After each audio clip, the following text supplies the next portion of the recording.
अब ये जब आते हैं एथिक्स की तरफ आते हैं, तो जैसा इन्होंने शुरू में कहा था, जब अपना इन्होंने संप्रदाय खड़ा किया था कि भाई ये संप्रदाय क्यों बना रहे हो आप, क्या ज़रूरत है कि संप्रदाय की, कोई बड़ी फिलॉसफी तो तुम्हारे पास है नहीं।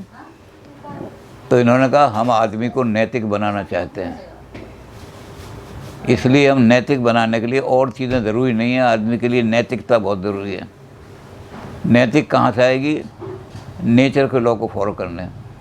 तो इन्होंने नैतिकता के 2 रूल दिए। एक तो रूल दिया इन्होंने कि नैतिकता जो है सारे संसार के अंदर नैतिकता हारमनी से, जो नेचर में हारमनी है, इससे आएगी। और दूसरा उन्होंने किया कि आदमी का जो एसेंस है वो रीज़न है, रीज़न के द्वारा हम उस हारमोनी को, नेचर से हमें जो आती है बिखरी हुई चीज़ आती है, कहीं से कोई सेंसेशन आ रहा है, कहीं से कोई सेंसेशन आ रहा है, उन सारे सेंसेशन को जोड़ करके हम लॉ बना दें। वो सेंसेशन तो बिखरे हुए हैं, अब उनको एक रेगुलेटरी में बांध दिया हमने। रेगुलेटरी में बांधेंगे तभी तो पता लगेगा हमें। तो इसलिए आदमी की जो नेचर है, उस नेचर का जो ह्यूमन नेचर जो है, उसका एसेंस या उसकी सर्वोच्च चीज़ रीज़न है, बुद्धि। अब जब बुद्धि को ले आए तो बुद्धि अपना काम क्या करती है? बुद्धि अपना काम ये करती है कि जो पैशंस हैं, एपिटाइट्स हैं, उनको कंट्रोल करने का काम ये एपिक्यूरियस ने भी कहा था।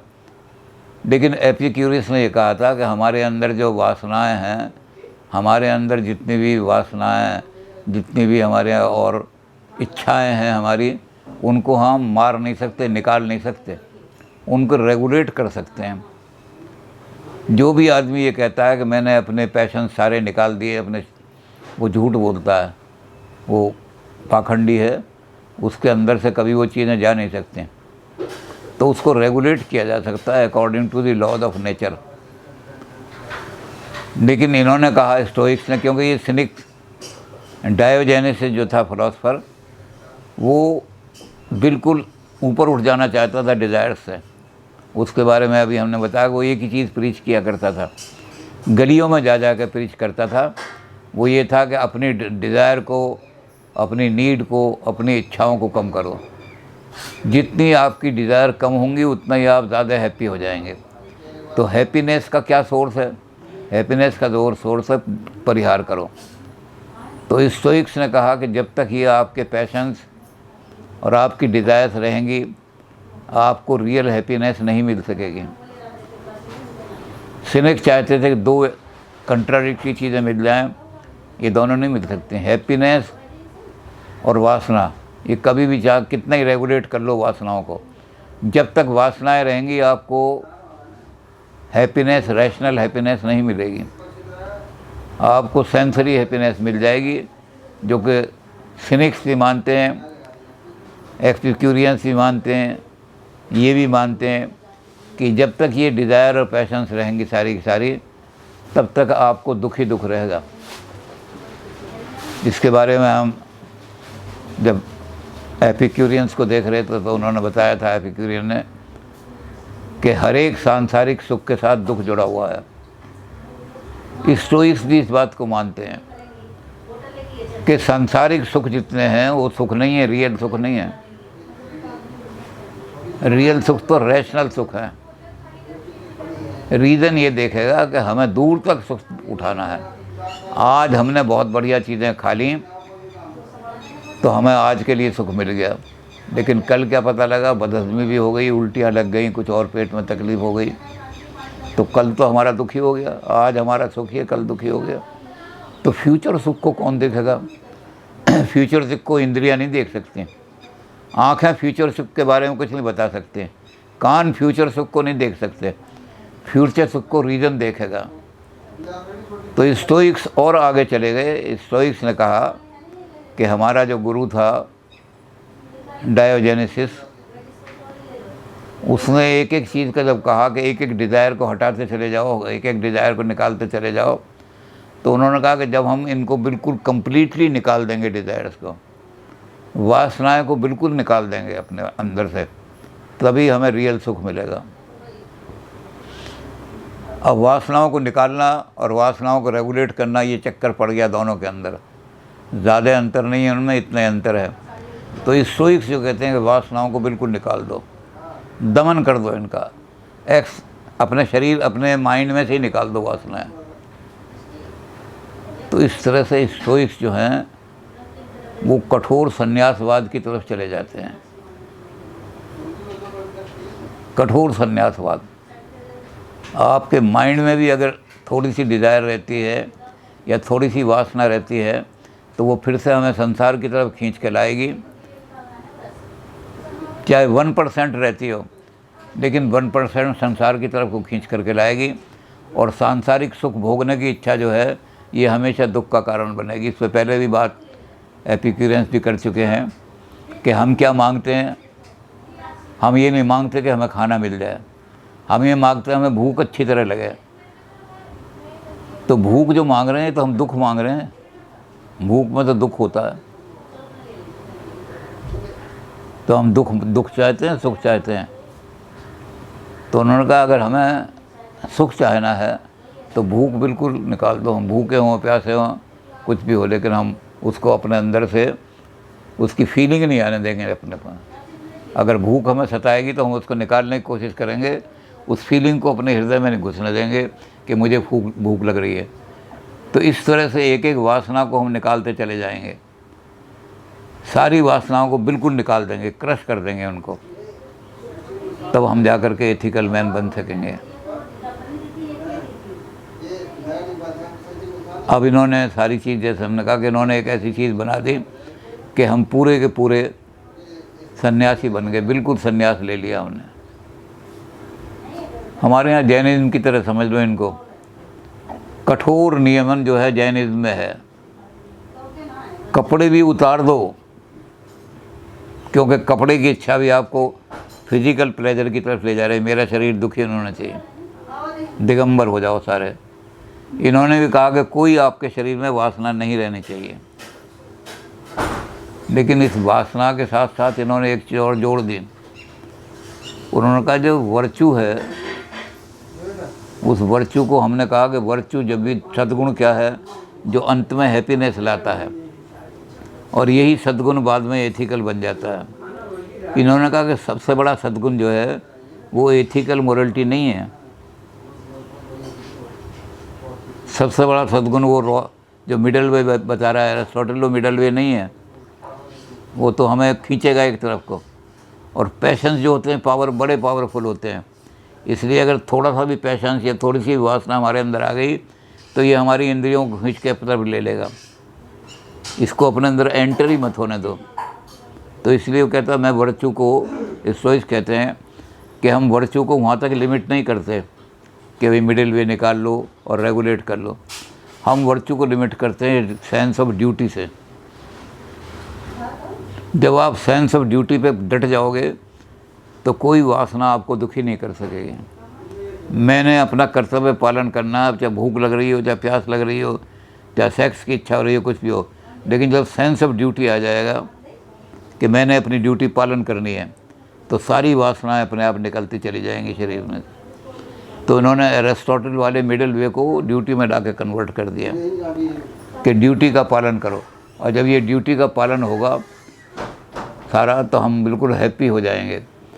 कई इन्होंने एग्जाम्पल दी कि आप जब ड्यूटी को अपनी को पूरा पालन कर देते हो तो आपको एक मेंटल सुख मिलता है।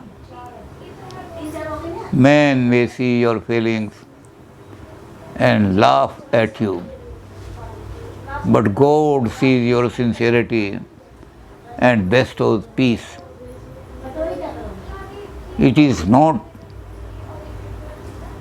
our ideal to win the match. Ideal is to have played well. जो मुझे ड्यूटी करनी थी कि मैंने बाईं तरफ से गोल की तरफ मारना है उसको, उसमें अगर सिंसियरिटी है तो मुझे हारने के बाद भी पीस मिलेगा। गॉड सिंसियरिटी देखता है सिर्फ, गॉड हार और जीत को नहीं देखता। अगर आपने सिंसियरिटी से काम किया है तो अगर फेलियर भी हो गया तो आपको पीस होगा, शांति मिलेगी। कि मैंने अपनी ड्यूटी को पूरी तरह से पालन कर दिया। मैंने जो ड्यूटी थी अपनी पढ़ने की, उसको पूरी तरह से, उसमें कोई कसर नहीं छोड़ी। अगर किसी वजह से मैं कि भाई कोई कारण जो एग्ज़ामिनर के दिमाग में नहीं जचा, उसके कारण से भी मुझे फेल कर दिया, तो मेरे मन को कोई चिंता नहीं होगी, क्योंकि god see sincerity and best of peace. Man में सी योर फीलिंग्स। आदमियों का क्या होता है कि आपकी साइकिल जा रही है, फिसल के गिर गए तो आदमी तालियां बजाएंगे, तो ये आदमियों की दुर्बलता है कि आदमी आपकी फीलिंग देखता है, ये कहाँ गिरा, कहाँ फेल हुआ, ये कहाँ इसके चोट लगी, इसका मखौल उड़ाओ। तो मैन में see your feelings and laugh at you. अच्छा, तो बड़ी तैयारी कर रहा था कि मैं इस एग्ज़ाम को करूँगा, दिन रात लगा रहता था, कोई तुझे मिलने आता था तब भी नहीं मिलता था, तो उसको अब क्या हुआ तेरा एग्ज़ामिनेशन का, तो वो लाफ एट यू, वो हंसेंगे। लेकिन गॉड इस तरह नहीं करता, गॉड सिंसियरिटी देखता है। अगर तूने सिंसियरिटी से अपनी ड्यूटी को पालन कर दिया है तो अंत में सुख ही सुख आएगा, बेस्ट ऑफ पीस, शांति बड़ी मिलेगी। अगली बार फिर कोशिश करूँगा, लेकिन पीस ऑफ माइंड डिस्टर्ब नहीं होगी। तो इन्होंने स्टोइक्स ने और भी एक चीज़ घुसा दी उसमें, ये सेंस ऑफ ड्यूटी।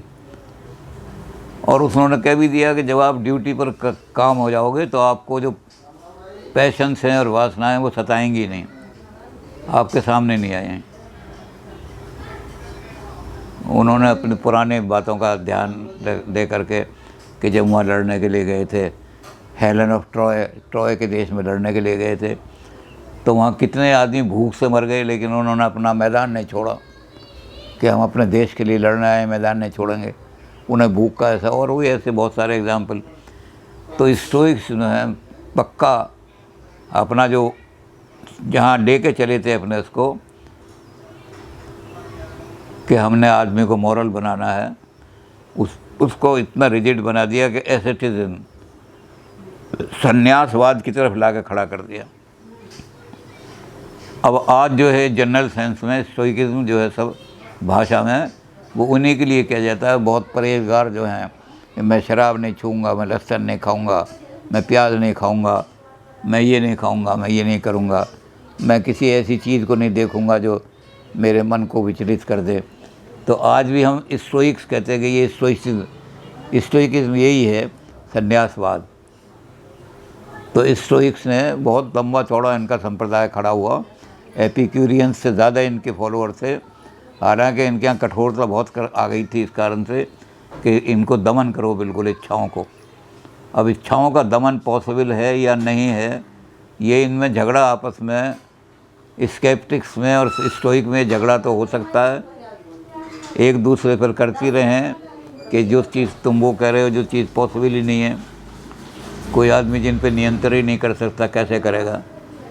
तो स्टोइक्स जवाब देते रहे, बहुत उनका लंबा चौड़ा चलता रहा है काम कि स्टोइक्स जो हैं उनको बड़े बड़े थिंकर उन्होंने पैदा ऐसे किए जो संन्यासवाद का, लेकिन लक्ष्य उनका यही रहा कि desire is the sole cause of, passion is the sole cause of suffering.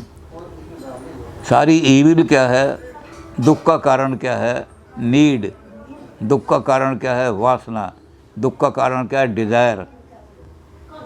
तो इस पर इन्होंने बहुत लंबा चौड़ा बहुत साहित्य पैदा किया और संन्यासवाद दुनिया के सामने ला के खड़ा कर दिया।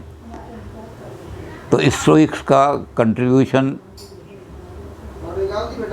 हम ये कह सकते हैं कि एक तो उन्होंने ये कर दिया कि सोर्स ऑफ नॉलेज हमारी इंद्रियों में ही है, माइंड में कुछ नहीं होता। इंद्रियां जो कुछ माइंड को बताएंगी, माइंड उन पर जनरल लॉ बना देगा, लेकिन किन के आधार पर बनाएगा, जो चीज़ इंद्रियां देंगी। तो रॉ मटेरियल सारा का सारा इंद्रियों से आएगा। इसी तरह मोरलिटी का है कि मोरलिटी की तरफ जाएंगे हम तो लॉ ऑफ नेचर को कैसे फॉलो करें, तो हमें हमारी इंद्रियां जो हैं वो नेचर का तो ज्ञान करा देंगी कि नेचर क्या है क्या नहीं है, नेचर में क्या चीज़ें हैं, सारी हमारे आँख कान नाक सब बता देंगे।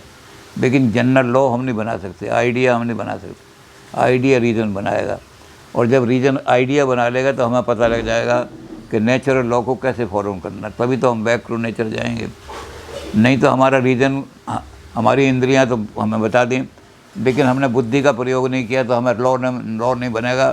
तो हम कहेंगे अच्छा भाई पिछली बार भीड़ के काटने से ये निकल आया था, अब भीड़ काटेगी तो कुछ नहीं होगा, दोबारा काटने दो।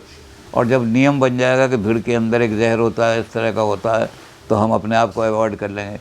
तो रीज़न जो है सारे जनरल आइडिया लॉ बनाएगा, और रीज़न ही फिर हमें प्रकृति की गोद में ले जाएगा, इस गोद में।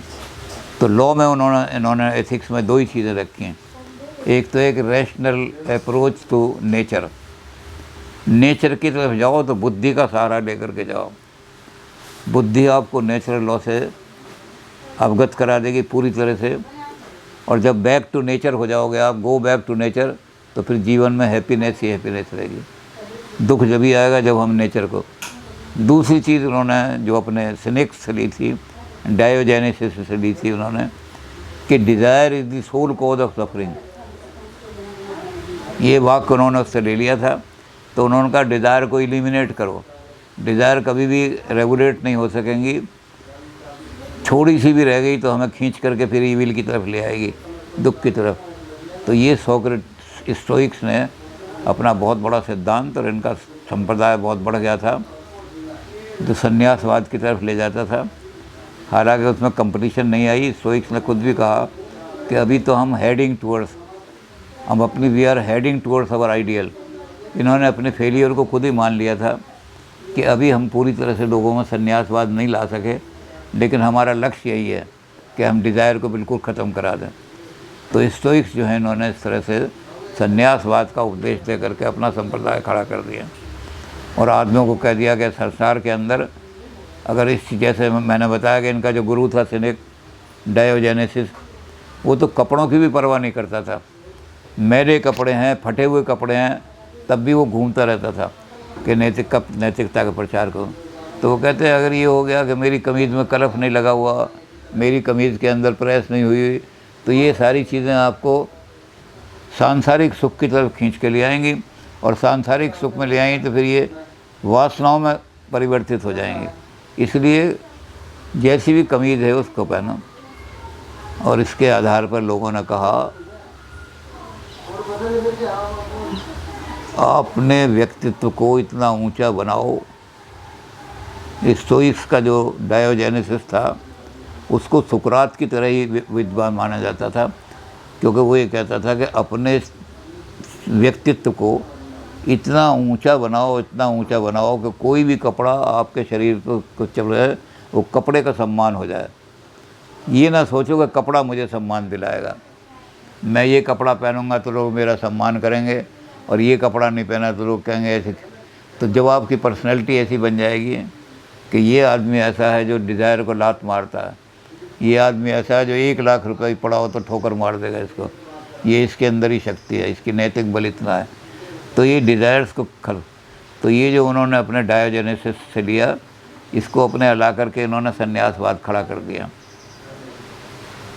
तो इसका बहुत बड़ा ये कि उन्होंने एक मॉरल संस्था बना करके और आदमी के अंदर से डिज़ायरलेसनेस,